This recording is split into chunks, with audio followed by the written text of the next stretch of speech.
Hello again and welcome back to another one. And today we have a story that's been going for nearly 20 years and more at the latter part of the video, so stick around. And as always, hit the subscribe button if you're new to the channel, turn on notifications, and find me on social media at ETLifestyle_web. So we'll start with the story about Eminem and Mariah, and at this point, this is an indication of what most people think on this. Way back when, there were rumors that Mariah Carey, exactly. I believe it. I believe it too. And here's the latest report on more Mariah/Eminem drama from US Weekly.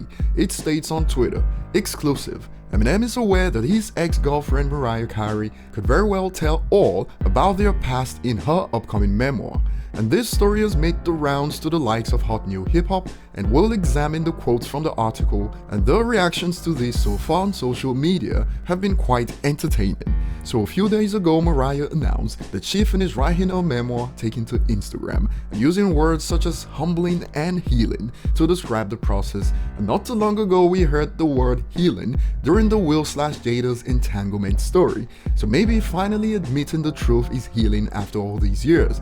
And according to the report, Eminem is stressed out about Mariah Carey's upcoming memoir, and an unnamed insider states Eminem's Achilles heel has always been Mariah Carey. They had a very toxic relationship. He knows that Mariah is gonna say very negative things about him. He's expecting the onslaught and almost welcomes it. And it's safe to say the so-called insider certainly missed the warning, because Eminem aired out laundry in that one, the insider added.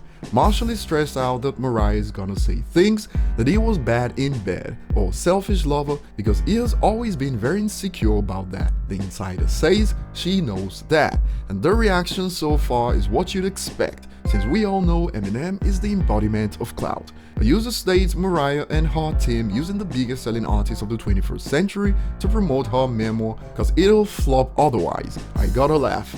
Eminem already spilled everything, and even spilled embarrassing things about himself in the warning. That man ain't worried about nothing. And boy, if Mariah comes clean about the relationship on this one, sell her book, then apart from Eminem's claims that she's a nutjob, we can finally add pathological liar to the list. And I'm willing to bet that the so-called insider is from Mariah's team trying to use Eminem to promote the book.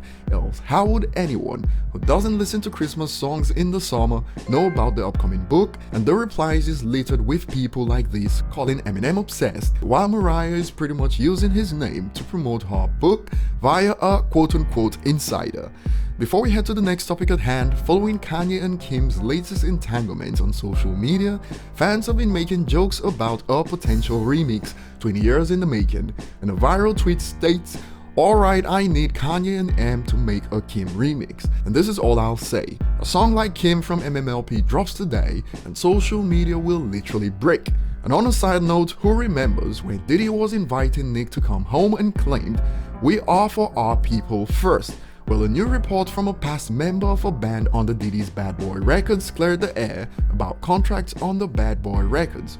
"We made about 99.9% of our income from live performances and merch, and till this day I've never seen a penny from any of our B5 commercial albums." Now in the end, Diddy is all about his money, so I don't get whether "we are for our people first" is coming from. And a user replying stated what we are all thinking. Diddy played his artist, even Biggie. How come he still acts like he's here for the culture? And this is another one to add to the list, topped by Mace. And we move on to the next topic at hand, about Skylar Grey talking about meeting Eminem for the first time and being broke before Love the Way You Lie dropped. And in an exclusive with Hip Hop DX, this was her answer to meeting Eminem for the first time. It was after Love the Way You Lie came out and was a big success. Invited Alex and I to Detroit to work on a project Dr. Dre was working on at the time. We walked into the studio and met Eminem together. It was crazy. I was really intimidated. And she added, "I remember just being super quiet, really shy. Later he told me he thought I was kind of a difficult person because I was so quiet." And before the success of the smash hit, Skylar was living similar to the plot of some scary fiction. "I was broke, living in a cabin in the woods, and this was all happening, and suddenly I had the biggest song in the world as a songwriter." And And following the question, what were your first impressions of him, Skylar answered, I just thought he was one of the most talented people of all time. It was really easy to work with, surprisingly. All I knew of him was his music up until that point. He's been so generous with his time and feedback for me. He's really become kind of a mentor. So that will be all for today. Leave your thoughts below in the comment section on these topics. Like and subscribe if you haven't, and see you on the next one.